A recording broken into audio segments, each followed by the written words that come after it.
It's something about a bit of a theme that God has been sharing with us the last couple of weeks. Patrick has started with it a couple of weeks ago. I don't know if you remember the messages. If you don't, everything is up on YouTube. The media team does such an excellent job with what they put on there. It's of such high standard, okay? Yeah, we can give them a hand. They're doing a real good job. Talk about stewarding it really well. So everything is on there. But if you go and look at Patrick's messages from, let's say, about 2 months ago, he just started. You can just see how God is preparing us for the revival that we are already in. He's just reminding us that we have a spirit, and this spirit is inclined and it is locked in with God, and how to do and act and walk out of this spiritual nature. And then he goes about the soul, and he had a couple of messages about soul keeping and how you just need to take care of your soul, how important it is to have a healthy soul. And then he went about the body, like the physical. Dit is soos hierdie huisie moet ook sterk wees, sodat wat binne in hom is ook kan operate, okay? And then we moved over to Naki, and Naki came and she just blew us away with that faith. Haar geloof is net op 'n ander level. And the message that she preached was just about how to be in position. Like everything that we have and everything that we have created to be, and how to be in position that you can walk this out. Okay, and then Tendai and his beautiful wife, Tata, came here, and they just give us, sulke dik stukke steak. Okay, it was such strong meat of the word that I think you can't just eat it and forget about it. Okay, it's that piece of meat that you have eaten. Soos as my swari niku vir my 'n steak braai, dit is soos ek onthou daai steak. Okay, and it's a piece of steak that you don't somewhere forget. Okay. But I want to encourage you to go to the YouTube channel and just go watch those. If you missed over the weekend, even if you were here, just go over it again. Because there's so many nuggets that he dropped. And you don't have to be a higher grade Christian to understand what he was saying, okay? It is something that the Spirit of God will incline you, that will connect you to understand and take hold of what he is saying. Jy hoef nie alles te verstaan wat in sy hele boodskap is nie, maar bietjie gaan die Here drop in jou hart, die revelations wat hy het, wat van toepassing is op jou, okay? Amen. It feels like when I jump to Afrikaans, there's a lot less amen, so I'll just stick to English. Okay. I want you to open your word to Romans 12.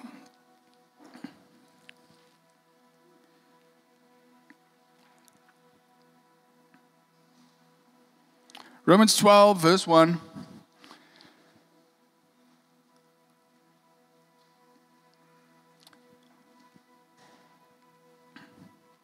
And it says, I appeal to you, therefore, brothers, by the mercies of God, to present your bodies as a living sacrifice, holy and acceptable to God, which is your spiritual worship. Do not be conformed to this world, but be transformed by the renewal of your mind, that by testing you may discern what is the will of God, what is good and acceptable and perfect. Go to John 10.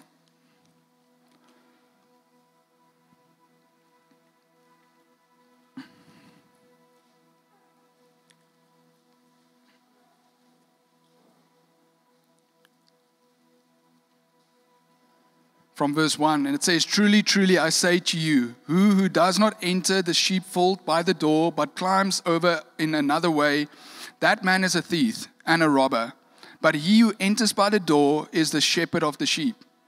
To him the gatekeeper opens. The sheep hear his voice, and he calls his own sheep by name, and leads them out.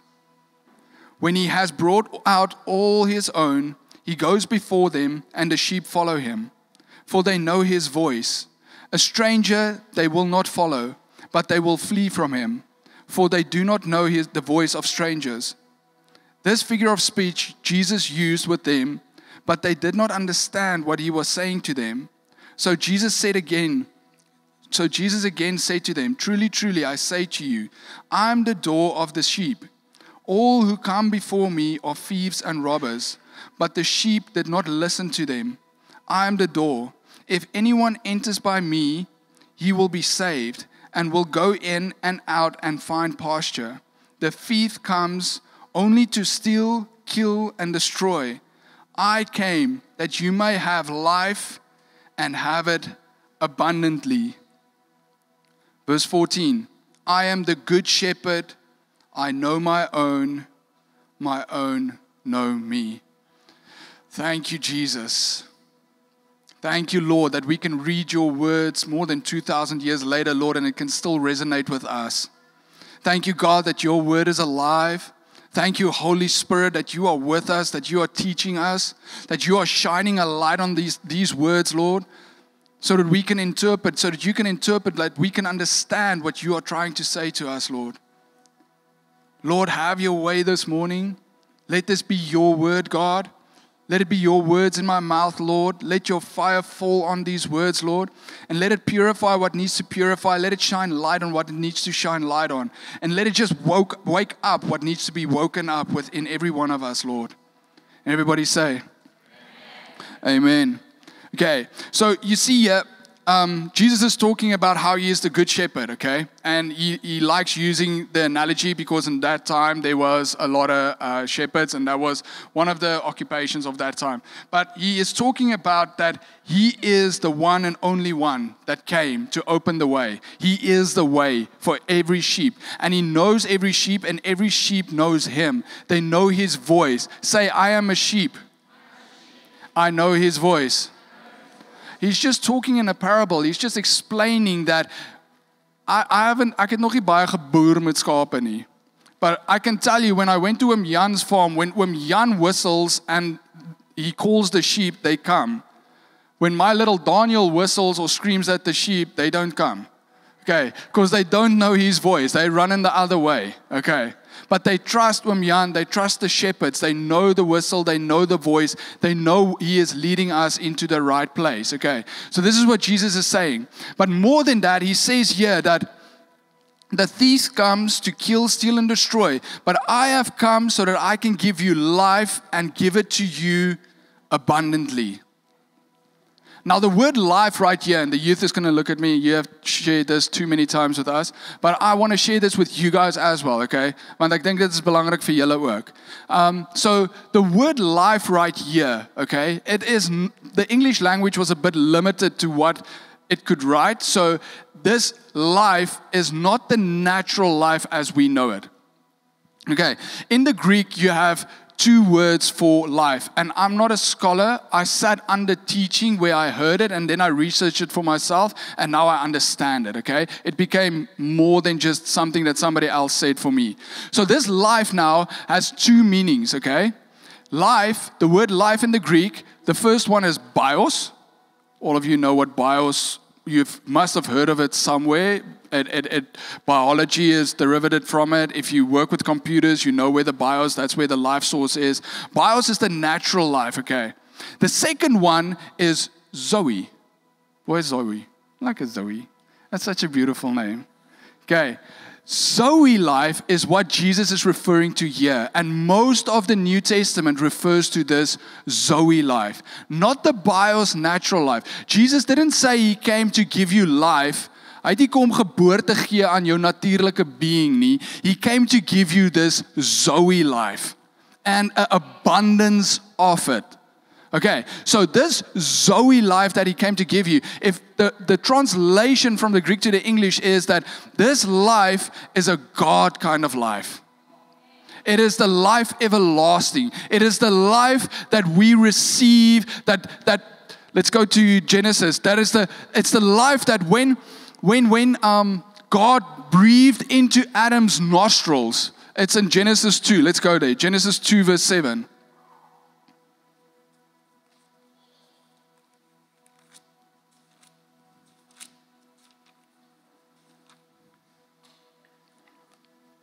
Genesis 2 verse 7. Then the Lord God formed a man of dust from the ground and breathed into his nostrils the breath of life. That word life is the same life that you see that Jesus came to bring. Okay, so this life is nie, Adam was nie gemaak en hy was net hierdie papsak vleis wat net daar gelê het en hy was dood nie. He made a living, breathing man. This life that he is talking about is this, he breathed his spirit, the ruach, the breath of God, he breathed into Adam. And Adam was alive. Adam was now a God kind of person, if I can put it that way. Okay, he had a different kind of life within him than just a natural that all the dogs and the cats and the birds and everybody had. Okay, so Adam had this godly life within him. But now you see, just a little bit further on in verse 15, then the Lord took the man and he put him in the Garden of Eden to work it and keep it. And the Lord God commanded the man, saying, you may surely eat of every tree of the garden, but the tree of knowledge of good and evil you shall not eat. For in the day that you eat of it, you shall surely die. So God gave him, we all know this story by now. So God told him that there's many trees in this garden that you can eat from. Beautiful fruit. Okay. But of this one tree, I'm telling you, do not eat of this thing's fruit. Because if you eat of it, you will surely die. God is not talking about a physical death here. It is this spirit life, this Zoe life that will leave you. This connection that me and you have, that will be taken away. Dit gaan gesny wees. Daar's 'n operasie and is gone. Okay, the physical death is a consequence. It's a pour over from this Zoe life that left Adam. Okay, dit is just die ripple effect. Yes, there will be physical death en jou een seun gaan die een aan die een plat slaan en dan gaan jy net met een oor wees. Dit is like there is this ripple effect when you go and you disobey what I've told you to do. Okay, I want to give you an analogy. So, over the weekend we had the conference, and then Saturday morning there was the ladies' meeting. And Babette is still on me. I need to listen to that message, and ek sal my liefie. So Tata had a message here, and afterwards I came and I just helped picked up. We have the kids, I have my wife, and I have a problem at home. There's like a drain that just keeps on blocking, and I know there's some drain cleaner here, and I just grab the bottle and I'm like, yes, ek kort nie hierdie groot bottle nie. So I take one of these little ones and I pour it out, and I take the drain cleaner and I pour it in there, and it's like, that's about the amount that I need, and I put it in the car and off we go. And as we were driving, we get too close to home, just about 2 blocks away, and I look down and I see, yes, maar hier's 'n snaakse rookie wat hier opkom langs my deur. And I look at it, and as I pick it up, I just see this drain cleaner just oozing out of every side of this little plastic bottle. One drop just fell like on my leg, and as it just seeped down, it just makes like a little incision. I'm like, oh jette, what's a drain cleaner by ons by die kerk aan? Guys mustn't flush all kinds of stuff down there, okay? But anyway, that drain cleaner, nou, ons is nou nie naby die huis nie. We're not close to home. We still need to drive. I'm like, liefie, hierdie brand. hierdie sting. Dis 'n bietjie seer. And I keep in the tears. Kids are watching. Papa met sterk wees. Dis hierdie begin nou baie te brand. And I get this. I can't put that bottle anywhere, so I just put it back where I found it. But now this drain, it just filters through the whole car. It burns through the carpet. I had a bit of my hand. I just wipe it on my pants. My pants is like a hole like this. Hierdie goed is gevaarlik. Afterwards, I saw that it was hydrochloric acid. Vir wie van julle weet wat dit is? Nee, dis gif daai. Okay. But why I'm telling you this story is, as God has breathed His Spirit into Adam, Adam's body, Adam's soul was a vessel made to carry God's Spirit. Okay. This bottle is made to carry water. Okay, there's a bunch of other stuff that you can also put in here, but mainly its purpose is to carry water. Okay. As soon as I saw that burning through and melting, I knew that hierdie botteltjie was nie sterk genoeg hiervoor nie. It was not the right vessel. I did not use the right thing to transport that acid. If we do not have the Spirit of God within us, and we harbor the sinful nature, everything that is like strife, jealousy, envy, hatred, gossiping, do you know what happens? It oozes out of you. Because your body, your soul was not made to hold on to that. So when you walk, what happens is you leave a trail of this without you knowing. Yes, there's pain and daar's seer binne in jou. You feel it, and that it flows from there. But it's like, it just leaves a mess behind. God has called us to be vessels that carries His Spirit and His Spirit alone. Can I get an amen? Okay, I want to go visit in America some Pentecostal churches, but don't let me get all Pentecostal on you. Okay, so we were called to be these vessels that carry this life and abundance of it. Okay, to carry the Spirit of God within us. We were called and made to carry this. As soon as something that is not of God is within us, and we just entertain it a bit, and we just harbor it a bit. Even worse than that, before we had the Spirit of God and we were outside, dan gee ons nie eers om nie. Then we just leave this trail of ripple effects. Broeke wat brand en gate en matte en plastic reuk oral. Are you with me? Go to Colossians 3.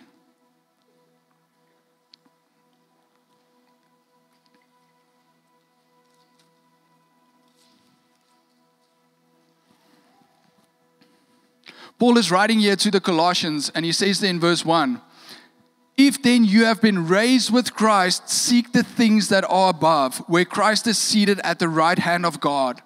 Set your minds on the things that are above, not on the things that are on earth.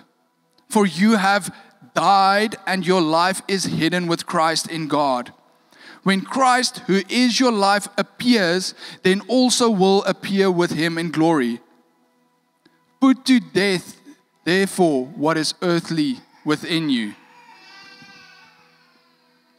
Put your eyes on the things that are above. Put your sights on Christ, where He is seated in the heavenly places. When you came up out of that water and you got baptized and you declared that Jesus is your Lord and Savior, and you come up out of that water, I asked the youth the other night, do you look different? Fisies. Nee.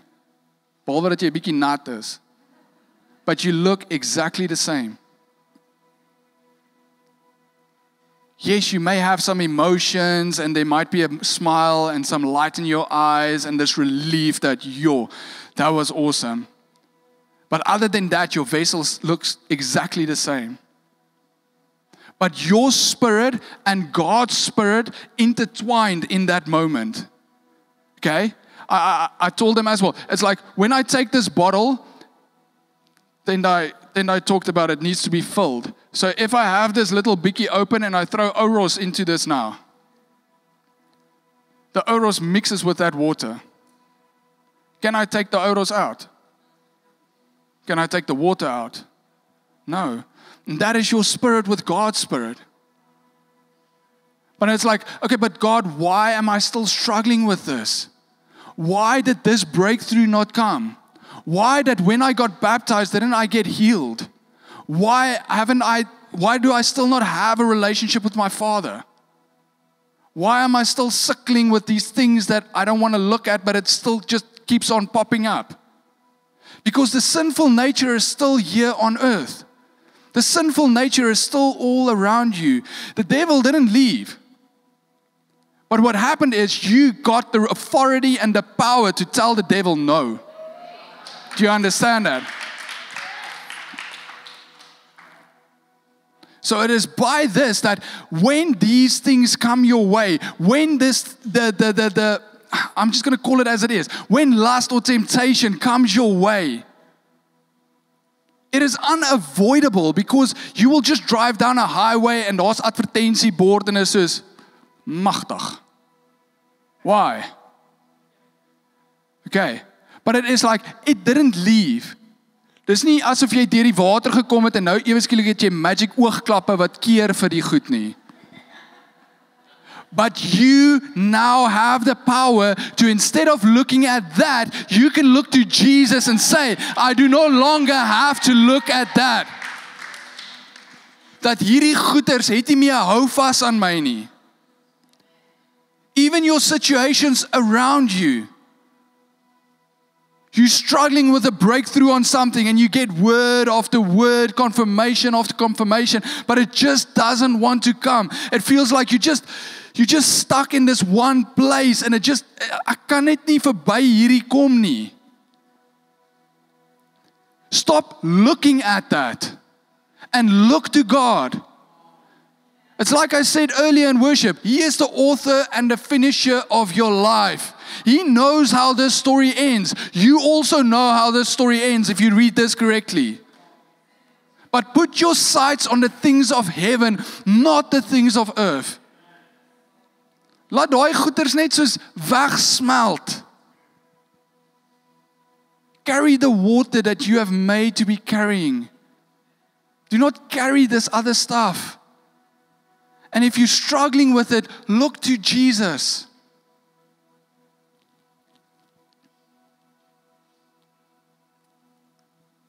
Two Corinthians 5:17, you don't have to go there, but it says that you are now a new creation. The old is gone, the new has come. So putting to death these things is now an easy task. Not when you do it by these things, but when you do it by the Spirit of God within you.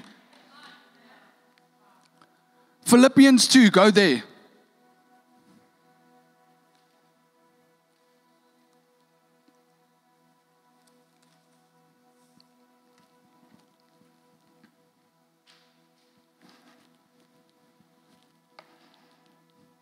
Sorry, just hold on.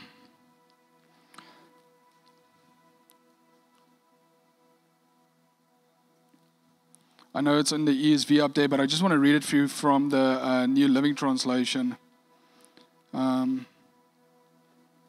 Just so...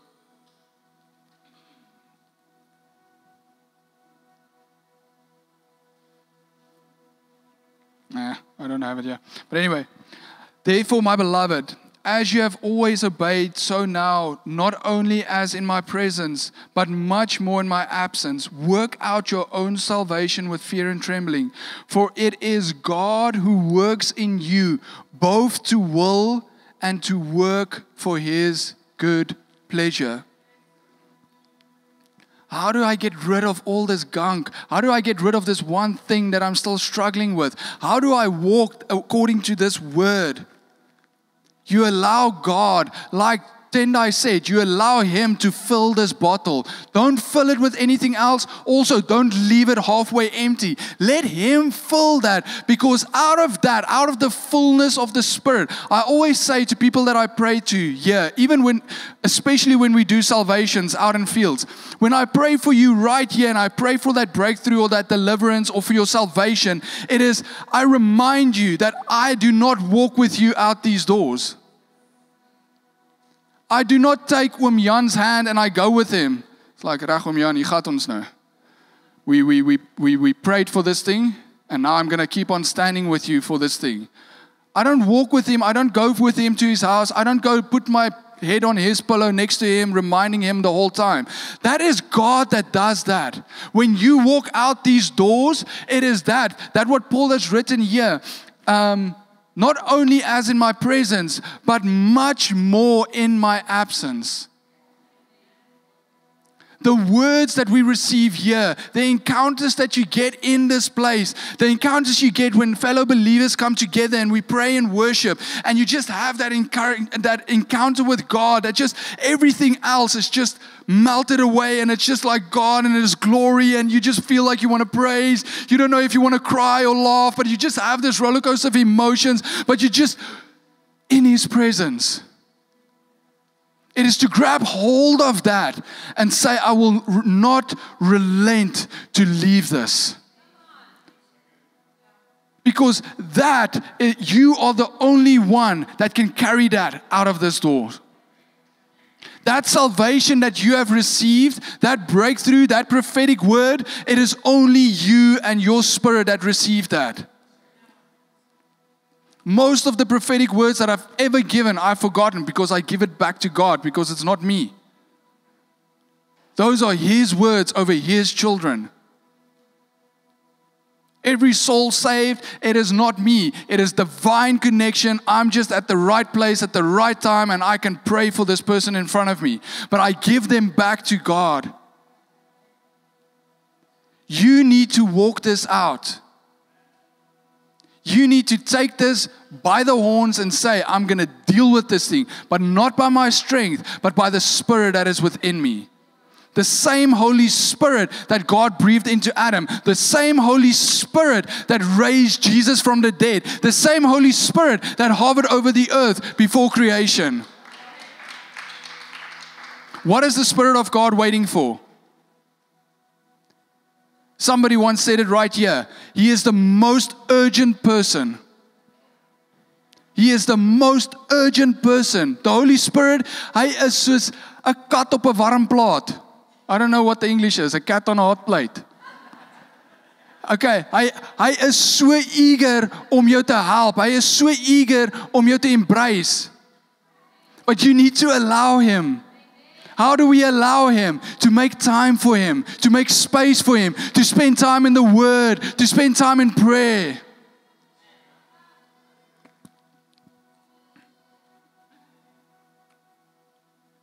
John 14.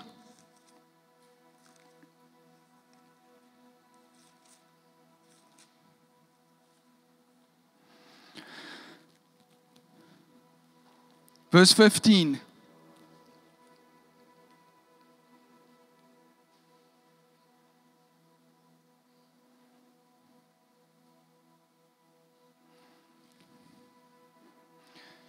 Jesus says to His disciples, if you love me, you will keep my commandments.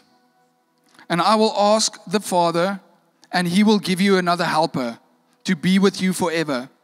Even the Spirit of truth, whom the world cannot receive, because it neither sees Him nor knows Him. You know Him, for He dwells with you and will be in you. I will not leave you as orphans. I'm going to read that again. I will not leave you as orphans. I will come to you. He prophesied about the Holy Spirit. Because remember, when the disciples walked with Jesus, they walked out the door with Jesus. So they knew their security was in Jesus. They knew they had the Son of God with them. They saw Him for who He was. He's like, yeah, okay, He's krag. There's power here. We walk with power. We go with power. We travel with power. We sleep with power. But Jesus had to go.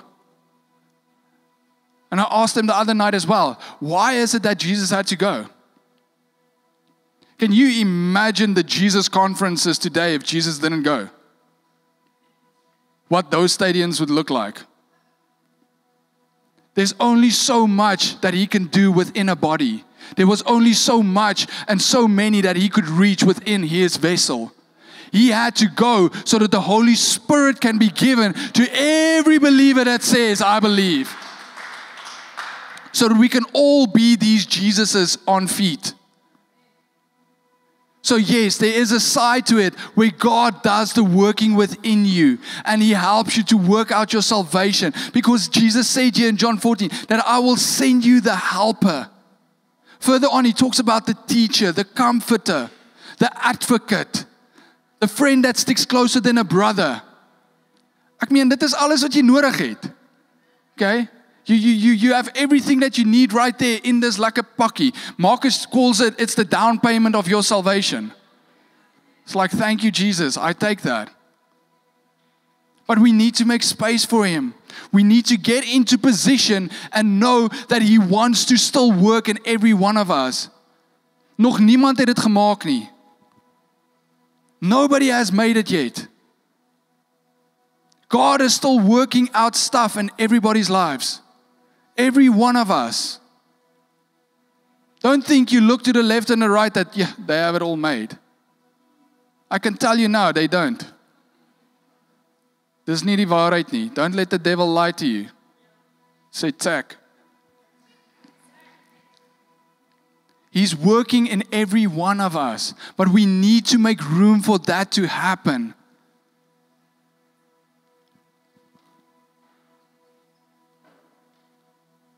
We need to embrace this growth that God has put upon every one of us. God wants us all to grow to this full maturity of not only knowing Him, but being like Him. In Genesis, back in the beginning, He said, let us create man in our image. He wants us to be one with Him, to look like Him. That wherever we go, we do not ooze destruction and chaos and whatever, but we shine a light wherever we go. As we go, there's just hope and joy and peace. That the presence of God is there. That healing is there. That families get restored. That everything that is good just happens right there where we are. But it is a growing. Say it's a growing. And you need to embrace it. Because sometimes we get stuck at one point and we say, die stappie was nou lank genoeg gewees. I'll just camp a bit here. Hierdie is goed genoeg vir my. I think I've used this analogy before, but it's so good. It's this adult that is like in kindergarten class. Okay? Imagine vir Kosie daarso in die kleuterskool klas. Okay? So They have an interview with Kosie and they're like, yes, Kosie, but are you enjoying it? He's like, yeah, no, it's lekker, yeah. I was like, okay, Kosie, but why are you still here? He says, well, I'm better than everyone else at the games. The questions they ask, I have all the answers for. They have nap time. There's a lunch break. That's like, everybody brings things for you. I win every fight. This is why wouldn't I want to be here? But you can envision that, this grown man in a kindergarten class. It's the same with the spirit within you. It's the same with your soul. You need to get your soul to want to go to maturity. At a point in time in your life, you need to want to go to high school. At a point in time in your life, you want to go and further study if you want to further study, or get a job. Or get married, or move on in your life. Start paying bills, do something. Don't get stuck there. But the same way it is true for our natural self, it is true for our spiritual, our soul self. We need to want to have this soul within me to grow. Grow in maturity. 2 Corinthians 3:18, this one has been over the past 2 years so many times. But it is with the unveiled face that you will grow from one glory to the next. That you will not stand still. But we get so occupied with everything of life that we forget that we need to grow. And guess what? This growth is the easiest thing. Because you have the teacher, the helper, the friend. Not any other friend, not any other helper, not a tutor that is 89 years old. It is like the teacher that wants to help you to grow. But you need to get into position, know who you are, know that He is working out everything within me so that I can grow into this maturity that He has called for me. Is julle met my? Hallelujah.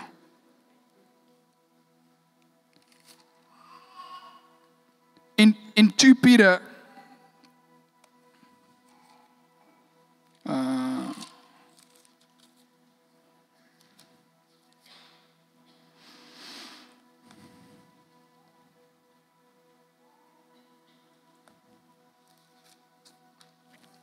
in 2 Peter chapter 1,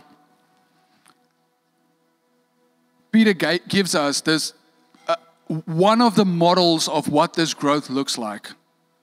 He gives us one. There are so many more. You can go and read all the other epistles. You can read what Paul wrote in all these letters. But this one has like a ladder. There's one in Romans as well. But there's like just this ladder that you can climb with this one.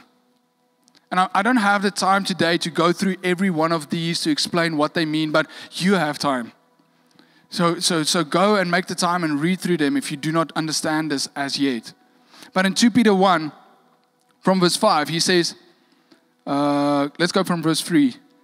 His divine power has granted to us all things that pertain to life and godliness. Say life and godliness. Through the knowledge of Him who called us to His own glory and excellence, by which He has granted to us His precious and very great promises. Say thank you, Jesus. So that through them you may become partakers of the divine nature. Who's Peter writing here? Is he writing the leaders of the church? Is he writing to the unbelievers? Those that don't believe yet. I can't remember what they call it. Pre-believers. There we go. You guys are taking notes. But that you can become partakers of the divine nature. This is God's desire for you, is to walk in this, part of His divine nature. Having escaped from the corruption that is the world because of sinful desire. For this reason, and here we go, make every effort to supplement your faith for virtue. Virtue for knowledge, knowledge for self-control, self-control for steadfastness, steadfastness with godliness, godliness with brotherly affection, and brotherly affection with love. Can you see how it grows from, it starts with you, the faith that you have received. It's like the faith, then it's the knowledge, then it's the self-control. It's all still inside. It is me. It's the steadfastness. And then it turns into godliness. And godliness produces this brotherly affection. And this brotherly affection produces love. Can you see that? Say, thank you, Peter. Want ek het dit nie geskryf nie. It's not my revelation, that's his. And it's plain as day. Jy kan dit nie meer plainer in die Bybel kry nie. It's as easy as it gets. Okay. Ek hoef dit nie te gesummarize of ge-AI het nie. For if these qualities are yours and are increasing, they keep you from being ineffective or unfruitful in the knowledge of our Lord Jesus Christ. Say, dankie Jesus. I'm going to read this one more time. For if these qualities are yours and what? Increasing. Daar is iets wat gebeur wat meer word. It's a growing pattern. They keep you from being ineffective or unfruitful in the knowledge of our Lord Jesus Christ. For whoever lacks these qualities is so nearsighted that he is blind, having forgotten that he was cleansed from his former sins. Therefore, brothers, hier kom het nou, be all the more diligent to confirm your calling and election, for if you practice these qualities, you will never fall. Say amen. So we can close the book right there and say, dankie Jesus, now we know. Because if you are more diligent, there is something about this obedience that needs discipline. You cannot have obedience without discipline. Discipline is not just listening and saying, ja, pa. Discipline is actually doing what your pa has told you to do. I saw this awesome quote yesterday on WhatsApp. The guy said that you cannot learn to ride a bicycle at a conference.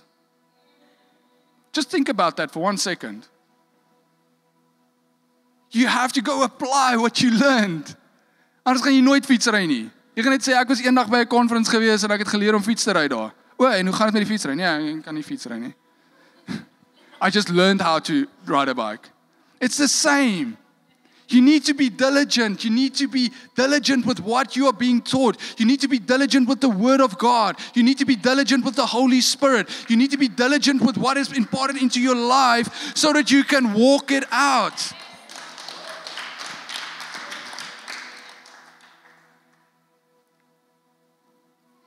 Because by grace you have been saved through faith. For what? For good works. Everything in that ladder, I'm going to call it the ladder. Everything in Peter's ladder that goes, let's say this ladder goes up. Kom ons klim maar op. Boontoe is beter. So everything on this ladder that is growing, steadfastness, self-control, godliness, brotherly affection, it pours out in love. That brotherly affection already cut the line that it's not more Esau. Now it's something that needs to happen this way. Now it's something that needs to happen this way. You did not receive the Holy Spirit just to work out your own issues. You did not get Jesus to come and stay in your heart. dit klink beter in Afrikaans. Jesus het nie net in jou hartjie kom bly sodat jy net 'n goeie Christen kan wees nie. There is an outflow, there is a calling, a divine nature that has been placed on every one of your lives. Stem julle saam? If you don't, come and see me. God has put a calling on everyone's lives. Yeah, some of them are more extreme than others, but do not look at that. Do not look at the things that the world puts on a scale. Know that it is the sovereign, we just sang the song, the sovereign God that has placed a calling upon your life, upon your children's lives, upon your grandchildren's lives. There are a few of you that are grandpuppies. There is a calling on their lives, and you need to want to achieve this. But it takes discipline. It takes a diligence. It takes practice. Paul wrote in 2 Corinthians 9, we read it now. He writes there that, I'm just paraphrasing. He says, I'm not like a shadow boxer, standing and punching, hitting holes in the air.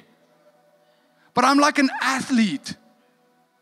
Everything that I do on purpose. Everything I do with diligence. Everything I do with a focus, knowing that I am running this race to win it. Yes, we are all in it, and we need to do it together, and there's no winners and losers. We are all going to go over this river. But there is something that we need to get, and that is like the kingdom still needs to win. Are you with me? Lekker. So how do we do this? What does this love look like? What does it look like coming out, pouring out of me? Paul wrote to Timothy as well. He said that in everything, let's just go there, because ek gaan hierdie ding misquote en dan gaan ek sleg voel. Go to 1 Timothy.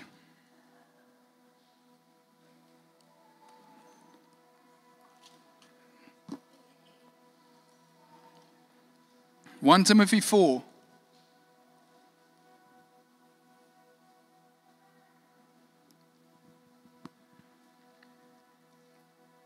I just like the title of this piece just before verse 6. It says, a good servant of Christ Jesus. So don't go to Koom Books and buy a book about how to be a servant of Christ Jesus. Just go to this piece. How to be a servant, a good servant of Christ Jesus. Go from verse 7. Have nothing to do with irrelevant, silly myths. Rather, train yourself for godliness. There it is again. Peter wrote it, Paul wrote it. It sounds the same. It is the same. It's one God, one voice, one Spirit talking to all of us. Rather, train yourself for godliness. For while bodily training is of some value, godliness is of value in every way, as it holds promise for the present life and also the life to come. The saying is trustworthy and deserving of full acceptance. For to this end we toil and strive, because we have our hope set on the living God, who is the Savior of all people, especially of those who believe. Command and teach these things. Let no one despise you for your youth.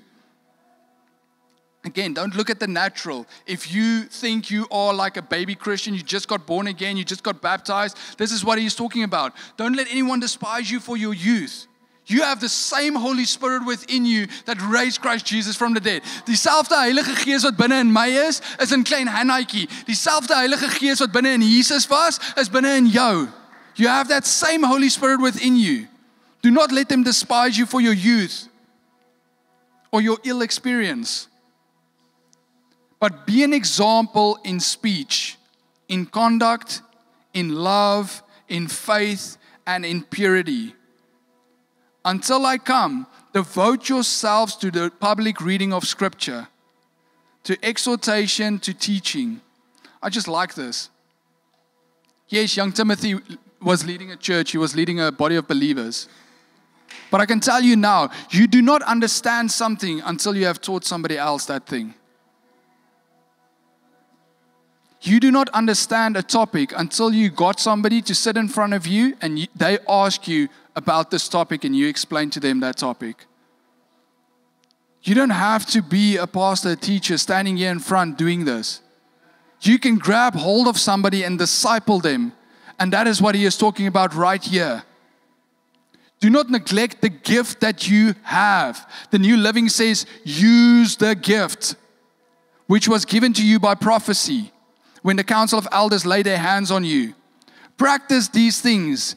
Immerse yourself in them so that you may see your progress. Keep a close watch on yourself and on the teaching. Persist in this, for by doing so, you will save both yourself and your hearers. I can quote so many more scriptures that talks about this one thing. That we need to immerse ourselves. We need to be diligent. We need to keep on going. There's a reason that Paul said at the end of his life that I fought the good fight of faith. It is a battle. It is something that it's not a struggle. Don't misquote this, honey. It is a battle which we already have the victory for.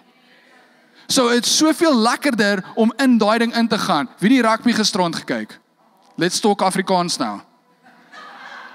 Who went into that game and say, o jene, hierdie ene gaan moeilik wees? Not one of you, not one of the whole, not even Wales population. Everybody knew it's going to be a run over. That is what you have. This kingdom is already in victory. We're just going through the motions and enjoying ourselves. But what did it take? It took discipline. It took immersing. It took teamwork. It took looking to a captain, to a coach. It took looking to people around you and knowing I cannot just do this on my own, but with together and with what I have inside of me, this is possible. The victory is already yours. This good fight of faith is a battle. Yes, it is. But it doesn't have to break you down. It doesn't have to become a struggle. It is because you do not have to do it in your own strength.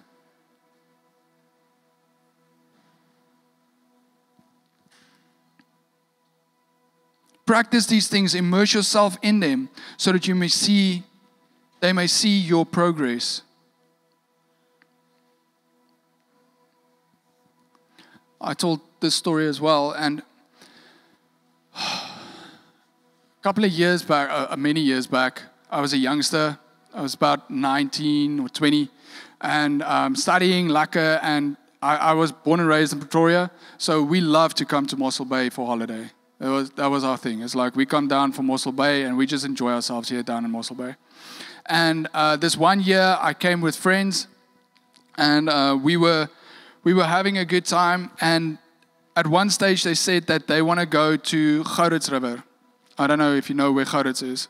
But Gourits used to have like a bungee, it's not Storms Rivier, it's just a bungee, and then it had like a bridge swing where you can like swing, but there was also this option where you can do it together. So two of you get strapped together and then you do it. And we went there, and the three of us, and they were set on doing this. I just said, ek doen nie hoogtes nie, ek trust nie 'n brug wat so geroes is nie, ek's okay. En kyk, nou is daai brug af. So I was just like, okay, cool, you guys must enjoy yourself. So we were getting there, and they were doing the indemnity forms, paying the money that needs to be paid, and they just asked that I just sign here as a witness, and I sign, and it's like, okay, let's go stand in the queue. And we stand in this queue, and everybody is like queuing up. It's like a fairly long queue. Everybody is queuing up, and everybody is talking about it. Some are nervous, some are crying, some are laughing, some are like excited. We're going to do this thing now. And I'm just standing on the outside. I'm like, yeah, yellow dummies. Like, but as we move a bit forward, I could see that nobody is dying. Nobody is like the ropes, they carry them. The bridge is still standing. There's no like epic fails. It's like it's actually going smoothly. I'm like, okay. But it still not looks like fun to me. Ek sê, nee, julle kan hierdie ene doen. And I'm standing here, and the two of them are here. And we get about 10 from the front. And my one friend says that he wants to go to the bathroom, goes to the bathroom, and he says, just hold my place. And I'm like, okay, hold place, whatever that means. And I'm walking, and we're like, 9, 8, I'm like, jene, waar is die perd? And I'm like, not saying anything, but I'm like, and I start catching up on what's happening here. I'm like, nope. And my friend pulls me back in, and he's like, ons gaan dit saam doen vandag. I'm like, nee. But now I already have a little bit of confidence because I didn't see anybody die. There's a bit of me that is like nuuskierig what happens beyond that ledge, but not enough that I want to do it. I'm just like over here. So I'm like, okay, near, and now we get to 5. Now they're like, okay, we need to strap you guys in together. You're going to must do the bridge tandem swing. I'm like, so I'm not fighting it. I'm like, yeah, yes, julle, oh, yeah, julle het my, oh, yes, oh, yeah. But the inside of me is like, and I'm like shivering. I'm like, yeah, but I'm doing it with somebody, so now I feel like, okay. And I can see people are still jumping and they're screaming. Some sounds like shouts of joy, but it's like, and I'm like, okay, here we go. And we get to 3, get to 2, and we get to 1. And imagine that's the ledge. And we're standing like this, and my buddy all the way is just laughing. He's breaking himself. He's like, come on, man, don't sweat it so much. I have like sweat dripping off here. I'm like, now I need to go to the toilet. I was like, there's just so much happening. And I don't know what you call him, the instructor or the one that sits here and he does the countdown and he check if everything, all the clips are right and what, and he puts that bungee cord on you. He says, listen, your feet need to be over the ledge before we start the countdown. Ek says, doen jy jou werk? Ek sal my werk doen. I'll jump from here. I can jump. I'll jump from here. Ek het hoërskool verspring gedoen. Ek beloof jou, ek kan daai stukkie kan ek spring. He's like, no, your feet need to be over. And he starts kicking my feet from the back. Like, dis 60 meter se drop hier voor my. Hy skop my voet. Ek sê, vandag gaan ek. But anyway, you get to that point right here. And my friend is breaking himself all the way. He's enjoying this. He's enjoying this so much. He's enjoying it actually too much. But anyway, and everybody else also caught on to this. Everybody's standing around. From like, when they strapped me in, they also caught on to this. So everybody is now like really close and standing and looking at me. So the pressure is on. And I'm standing here with my feet. I'm like, and you stand and you're so tightly harnessed in with one another that even if I leave him with my hand, we're still like one. If he does this, I do this. If he laughs like this, I laugh like this. It's like, even if I want to or not, we're like one. And we're standing over this edge, and this guy starts counting, but then the whole crowd just joins in because, hey, there's the guy that doesn't want to jump. 5, 4, 3. And as he wants to, I'm like counting every second like 1,000. And I'm like, okay, there's like 3 left. Okay, there's like, and before he got to 2, my friend is like, whoop, and he goes. There we go. And you go down and you have this exhilarating feeling. I don't know if any of you have done something like that before. It's like exhilarating. It's fun. You're screaming. You're scared. It's like, okay, when is this thing going to tension now? And all of a sudden it tensions and it just swings you up. And you feel like you are 2 years old again and you're on the highest swing ever. And you just swing back like Heidi. And you come. You've seen Heidi. Afrikaanse Heidi. Nie die Engelse Heidi nie. It's net die Afrikaanse Heidi wat hoog swing. But then you swing up there and you're like, yo, this is actually so much fun. I can see why people pay that kind of money for this.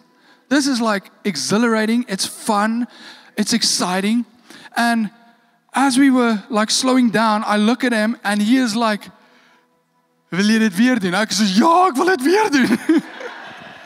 Hy sê, maar die keer betaal jy. Ek is okay. Why I'm telling you this story is that outflow of the Holy Spirit feels a lot like this. It is like, in the beginning, you feel like you're on the outside. You see a lot of people lining up to do this thing, especially when you get into a body of believers and you have like, rarig net soos radikale gelowiges om jou. Soos people that are doing stuff. They just hulle is net besig vir Jesus. And they're praying for people. That was me. I came into this church as, yes, I didn't know nothing from nothing. The first time that I heard Patrick pray in tongues, I thought it was Spanish. I didn't know there was something like tongues. I thought this Spanish bloke is like going over, maybe he has family somewhere or something. But it's like, I had to ask my wife and Marcus what all these words mean. Like, what is revival? What is born again? Why are you emphasizing the Holy Spirit so much? How can you tell Jesus he's beautiful? He was a man.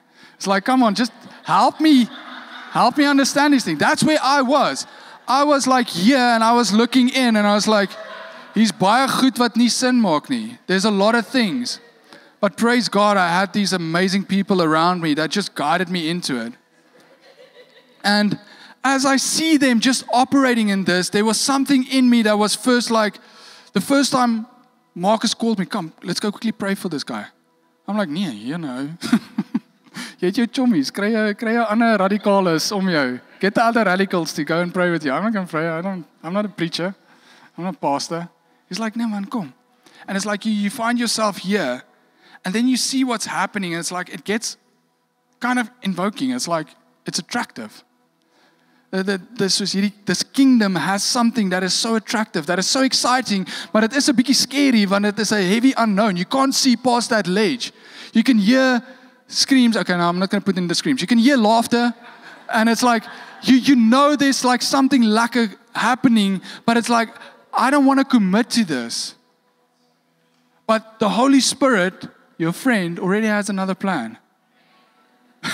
and Jesus leaving, not to the bathroom, he left to heaven, but Jesus leaving makes space for you to come and hook in. So now you walking near, you're still as nervous as can come, but you are strapped in. You are in it now. And I'm telling every one of you, yeah, you're in it now. It is now part of your life. So embrace it. And then you get to that point where you are on the ledge and you are standing there and now you want to tell God how I'm going to jump. God's like, nee, Boeta, kom. And it gets uncomfortable and you're like, Here, hierdie is ongemaklik. But the Holy Spirit is next to you. We're going to do this. And then you jump. And I'm talking about any spiritual experience, not just laying hands on the sick, praying, going out on an outreach. I'm talking about getting baptized, if you think back on that. The first time that somebody prophesied over you. The first time that you encountered God. The first time that you prayed and you actually heard God's voice. The first time that you opened the Bible and it's like the words feel like it is meant just for you. I'm talking about those experiences. It's like it looks exciting and fearful, but it's like, ek is nie hier vir dit vandag nie. But the Holy Spirit has another plan for you. He wants to use each and every one of you. But you need to get into that place knowing that He is with you and that whatever needs to be worked out in you is being worked out. As long as you allow Him and make space for Him to do so. But in that, He wants you to move forward and get to that place where He has called you to be. The journey is fearful at times. The journey is mysterious at times. The journey is, but most of all, it's exciting. Embrace the excitement. Because if you embrace the excitement, that is what's going to stir the hunger within you. And when you have that hunger within you, it's going to be like a fire shut up in your bones, and nothing is going to be able to hold you back.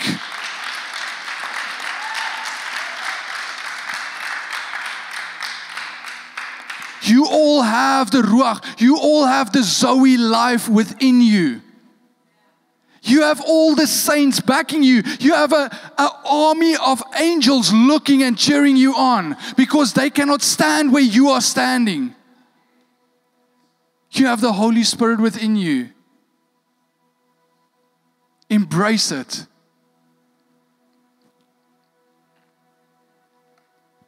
Two things that I want to give you, that I want to leave with you.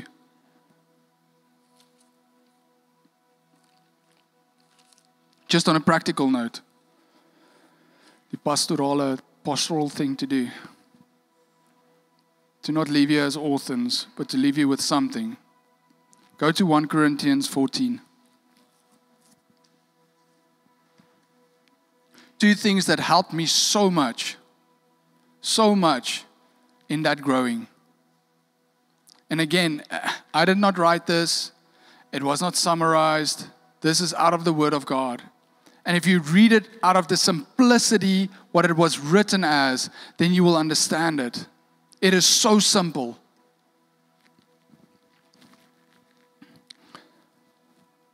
verse 1. Pursue love. There you go. It's something that you need to pursue. Pursue love and earnestly desire the spiritual gifts, especially that you may prophesy. For one who speaks in a tongue speaks not to men, but to God. For no one understands him, but he utters mysteries in the Spirit. On the other hand, the one who prophesies speaks to the people for their upbuilding and encouragement and consolation. The one who speaks in a tongue, so he's just repeating himself, in geval jy nie verstaan het wat daar gesê was nie. The one who speaks in a tongue builds up himself. But the one who prophesies builds up the church. Now, I want you all to speak in tongues, but even more to prophesy. The Holy Spirit that you have received wants you, just as much as Paul wants you, to pray in tongues. Praying in tongues is not for the people around you. Praying in tongues is for you and God. Praying in tongues builds up me. Prophesying builds up those around me. Okay. Praying in tongues is not so that I can go stand in spa, start praying in tongues, and then they come and arrest me and take me to Groendakkies. Okay. Because the world, Jesus said that the world does not understand the spirit that I am giving you. Okay. But prophesying is for the benefit of those around you. So let me just put that very plain and clear. That praying in tongues is hierso. Okay. Prophesying is there. That's the two gifts that Paul highlighted. But above all else, pursue love. It's like just pursue love. And out of that, these two things will flow. Prophesying doesn't mean you have to be the prophet. There's an office of a prophet. Okay? And we honor those that are in the office of the prophet. In this house, you have leadership. We call them Pastor Patrick and Michelle, and everybody that's under them. They prophesy in this house. So if you have a prophetic word for somebody or something in this house, you come and you submit it to the leaders, to them. This is their house, this is their domain, they do it. But out those doors, remember what I told you? When you walk out those doors, that is free game. That is free game. You prophesy to everything that moves and speaks and have or does not have life. Let those dry bones live again. Okay. You do not prophesy out of your own thinking. You prophesy out of this thing. Okay. If you cannot bring back a word that you want to give to somebody, I say, don't release that thing if you cannot bring it back to this. This is the word of God. Okay.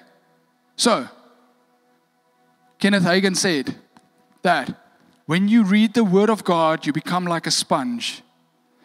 If you press a sponge like this and you put it into water and you let it go, it sucks up all the water. When I put that sponge down here and I don't even have to press it hard, I just touch it, the water comes out. If I hit it, die water gaan oral wees. Okay, but you need to be filled with that water. You need to be filled with this word. So prophesying, yes, go for it. But don't go outside of what you know from the Word of God. Always bring it back to that.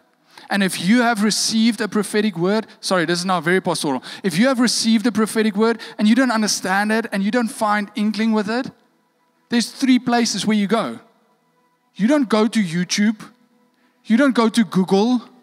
You don't go to anybody else's podcast. You take that word and you take it in prayer to the Holy Spirit. You take it to the Word of God, and you take it to the leaders that is in your life. Those are the only 3 ones. Because out of that, you will grasp understanding of the word that has been given to you. But pray in tongues, pursue love, and prophesy.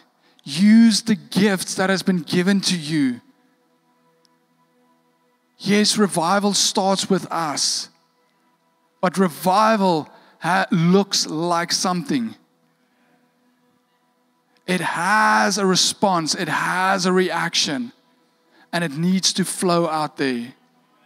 So what you receive here, what you receive in your prayer closet, what you receive out of the word, what you receive in the prophetic, you need to cling to that, eat it, meditate on it, and boldly confess that. Stand to your feet.